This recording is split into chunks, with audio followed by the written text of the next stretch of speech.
Words are the keys to new worlds. Every word you learn unlocks a new door, maybe to a story you can finally read or a friend you can talk to. Learning new words isn't just about grades, it's about making the world more exciting and understandable. Imagine you're an explorer and English is your map. Each word fills in blank spaces, letting you describe, explain, and connect with others. This journey doesn't need a plane ticket, just your curiosity. The more keys you collect, the more doors you open: jokes, songs, stories, and conversations. As we begin, remember you're not just studying, you're becoming a master keymaker and storyteller. Your adventure into the power of words starts now. Ever feel like your brain is a leaky bucket, constantly losing precious information? It's a common frustration, especially when you're trying to expand your vocabulary. You diligently learn new words, but somehow they seem to slip away just when you need them most. It's like trying to hold water in a container riddled with holes. You pour in new words, carefully studying their definitions and trying to commit them to memory. You invest time and effort, believing you're building a solid foundation for better communication, but they disappear when you need them. In the heat of a conversation or when facing a challenging writing task, those carefully learned words are nowhere to be found. It's as if they've vanished into thin air, leaving you feeling frustrated and inadequate. Many students memorize vocabulary for tests, cramming definitions and examples into their minds in preparation for an exam. They might even achieve a good score, seemingly proving their mastery of the new words. But forget it soon after. The knowledge is fleeting, disappearing as quickly as it arrived. The words become disconnected facts, stored temporarily but not integrated into their long-term understanding or active vocabulary. The problem? What's the underlying reason for this frustrating phenomenon? Why do words learned with such effort seem to evaporate so easily? We treat words like lonely islands, isolated and disconnected from everything else we know, memorizing definitions without connecting them to our lives, without weaving them into the fabric of our experiences. We learn the dictionary meaning, but fail to create meaningful associations that would anchor the word in our memory. Our brains remember stories, narratives that engage our emotions and imagination. Images, vivid pictures that paint a scene in our minds and experiences, the moments that shape who we are and how we see the world. Not isolated facts, detached pieces of information that lack context and relevance. Think of meeting someone at a party. It's a social situation where you're introduced to many new faces and names. If you only learn their name, you'll forget it. The name is just a label, a piece of information without any deeper connection. But if you connect their name to a shared interest, you'll remember. If you discover you both love hiking, that shared passion creates a bond, making their name more memorable. Words need connections. They need to be linked to something meaningful in your mind. Images, sentences, and feelings, a rich tapestry of associations that bring the word to life. To stick, to create a lasting impression and become a permanent part of your vocabulary. Most learners stop at memorizing definitions, focusing solely on the textbook meaning without exploring the word's nuances and applications. And don't build these bridges.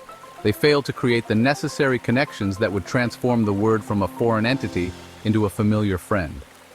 That's why words feel hard to use in real conversations, because they exist in isolation, disconnected from the flow of your thoughts and experiences. But don't worry. There's a solution, a way to overcome this challenge and unlock your vocabulary potential. Our plan will help you build strong, sticky connections, forging links between new words and your existing knowledge, experiences, and emotions. So words stay with you, so they become ingrained in your memory, readily available whenever you need them. You'll learn to make every new word a part of your world, seamlessly integrating them into your daily life and communication. Ready to fix the leaky bucket? Are you prepared to stop the constant loss of vocabulary and start building a lasting foundation of knowledge? Let's get started. The journey to vocabulary mastery begins now. You're about to learn how to make words unforgettable, transforming your vocabulary from a source of frustration into a powerful tool for communication and self-expression. Let me share my story, a journey that many language learners can relate to. It's a story of initial excitement, followed by frustration, and ultimately, a breakthrough. I believe that sharing this personal experience will help you understand the principles behind the language learning method we're about to explore. It's a method born from my own struggles and triumphs. Even as an English teacher, someone who spends their days immersed in language, I was once a language learner grappling with the challenges of a new linguistic world. It's easy to assume that because I teach English, learning another language would be a breeze. But the truth is, the process is universal, and the hurdles are often the same, regardless of your background. When I moved to South Korea, a vibrant and culturally rich country, I was immediately captivated by the language.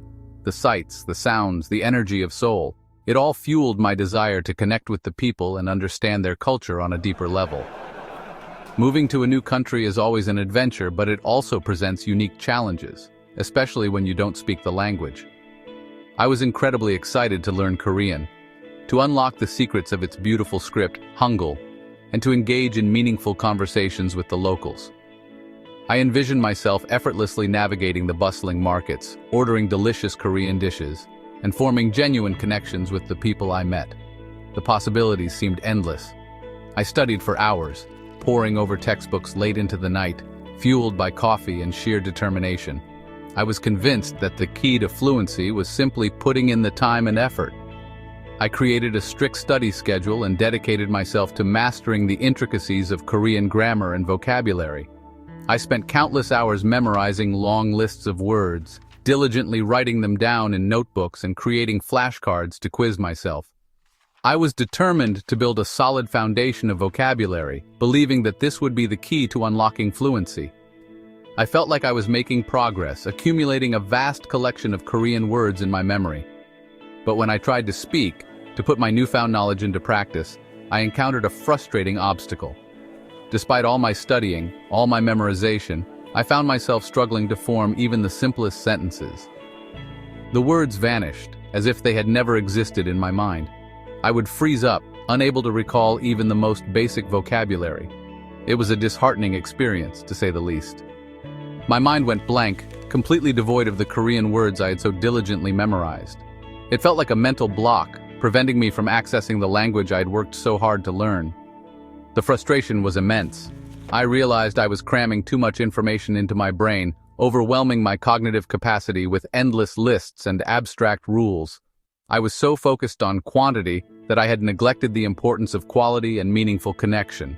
I wasn't connecting the words to my real life, to my experiences, to the things that mattered to me. The vocabulary felt abstract and disconnected, lacking the emotional resonance that would make them stick in my memory. It was like trying to build a house without a foundation. I wasn't using them in my own sentences, crafting personalized expressions that reflected my thoughts and feelings.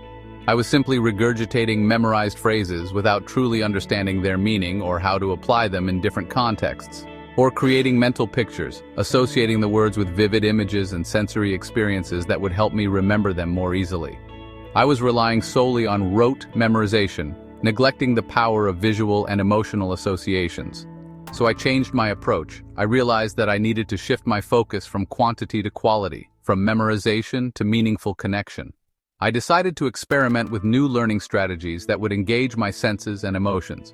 Just a few words a day, but deeply learned, focusing on understanding their nuances, their cultural context, and their emotional weight. I decided to prioritize depth over breadth, focusing on mastering a smaller set of vocabulary rather than trying to cram hundreds of words into my brain. I found pictures, images that resonated with me and helped me visualize the meaning of the words. I started collecting photographs, drawings, and even magazine clippings that evoked the essence of the vocabulary I was learning. Wrote personal sentences, crafting stories and anecdotes that incorporated the new words in a meaningful way. I began journaling in Korean, writing about my daily experiences, my thoughts and my feelings, using the new vocabulary I was learning to express myself authentically, and practiced out loud, repeating the words and sentences until they felt natural and comfortable on my tongue. I started practicing speaking in front of a mirror, paying attention to my pronunciation and intonation. I also sought out opportunities to practice with native speakers, even if it meant making mistakes.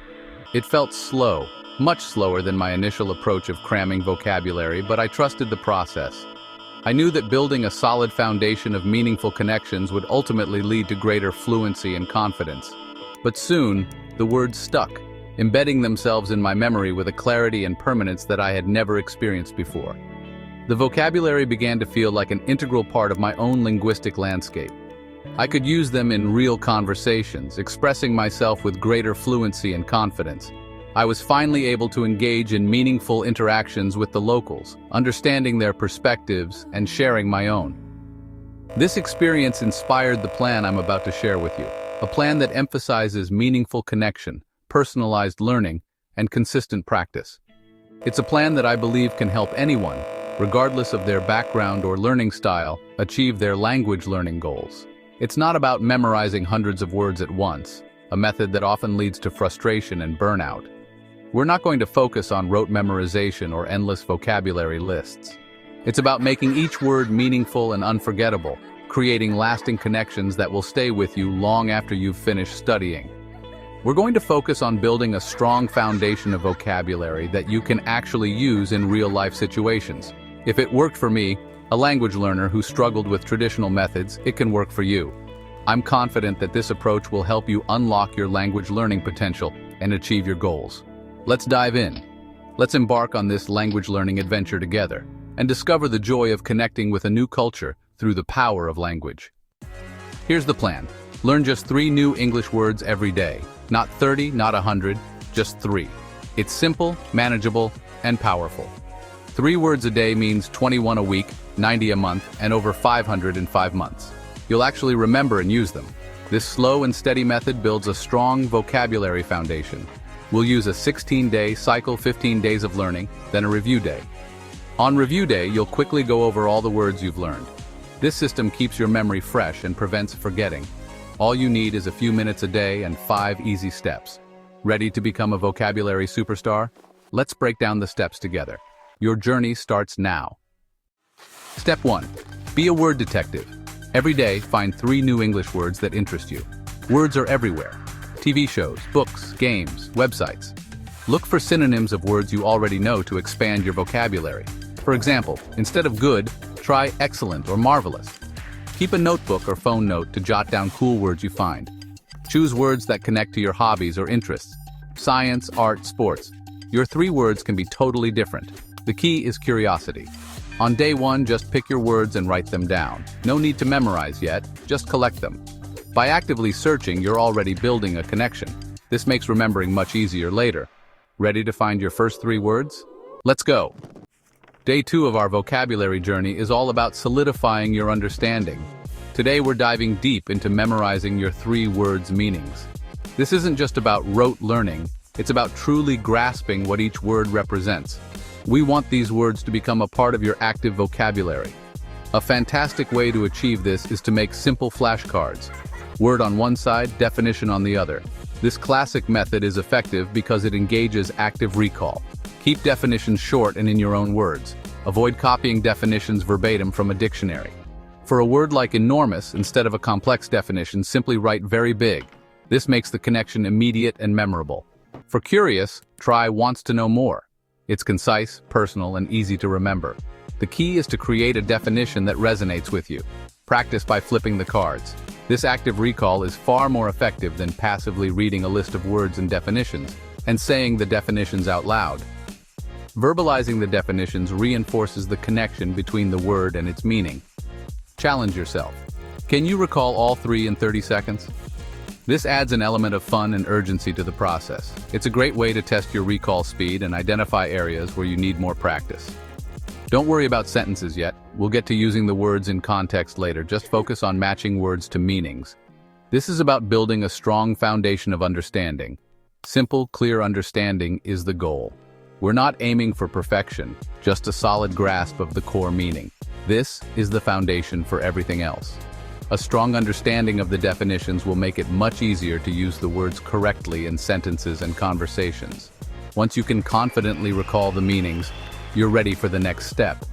This feeling of accomplishment will motivate you to continue learning. Keep your flashcards handy for quick practice. Review them during your commute, while waiting in line, or during any downtime you have. Memorizing is easier when you make it fun and personal. Use colors, drawings, or anything that makes the process more engaging for you. Let's move on to making words stick even better. We'll explore some advanced memory techniques to help you retain these words for the long term. Day 3. Visualize. Our brains remember pictures better than words. Find or draw an image that represents each word. For enormous, maybe a giant elephant or skyscraper. For curious, a cat peeking into a box. Create image flashcards, picture on top, word on bottom. Practice recalling the word from the image and vice versa. The more personal or funny the image, the stronger the memory. This step makes learning creative and memorable. Turn abstract words into concrete pictures. The stronger the emotion or connection, the better you'll remember. Ready to make your words unforgettable? Let's get visual. Day 4, apply. Use each word in a sentence about your own life. Don't just copy dictionary examples. Make it personal. For enormous, write, "My backpack feels enormous with all my books." For curious, try, "I'm curious about my birthday present." Personal sentences create deep connections in your brain. Say your sentences out loud to practice speaking.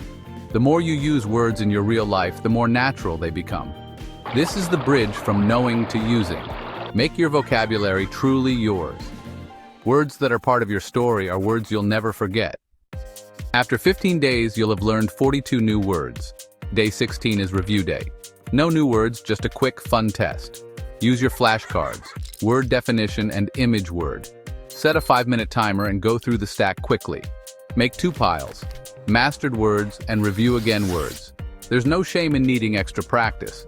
Just focus on the tricky ones. Over the next days, give those words a little extra attention.